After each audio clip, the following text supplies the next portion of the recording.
Bangla medium ধারাবাহিকে ঠাম্মি ভীষণই একটা জনপ্রিয় চরিত্র। এই প্রাণবন্ত চরিত্রটিকে ফুটিয়ে তুলেছেন অভিনেত্রী রত্না ঘোষাল। অভিনেত্রী বড় এবং ছোট পর্দা মিলিয়ে একাধিক কাজ করেছেন। রাজা রামমোহন চলচ্চিত্রে অভিনয়ের মাধ্যমে তিনি চলচ্চিত্র জগতে পা রেখেছিলেন। 50টিরও বেশি সিনেমায় অভিনয় করেছেন তিনি। তবে কিছুদিন আগে পর্যন্ত খড়কুটো ধারাবাহিকে তার অভিনয়ের দরুন দারুণ টিআরপি পেয়েছিল ধারাবাহিকটি। তবে খড়কুটো শেষের পর ভীষণই একটা পজিটিভ চরিত্রে তাকে দেখা যাচ্ছে বর্তমানে বাংলা মিডিয়াম ধারাবাহিকে।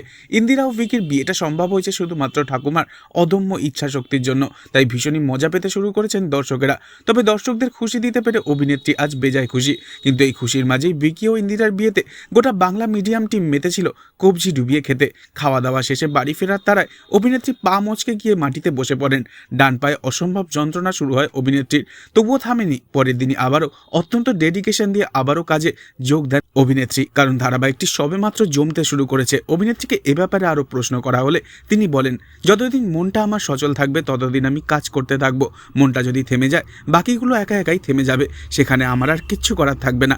এভাবেই একগাল হাসিতেই সমস্ত প্রশ্নের উত্তর একেবারে পরিষ্কারভাবে জানিয়ে দেন অভিনেত্রী। ভিডিওটি ভালো লাগলে অবশ্যই চ্যানেলটিকে সাবস্ক্রাইব করে বেল আইকনটি প্রেস করে রাখবেন।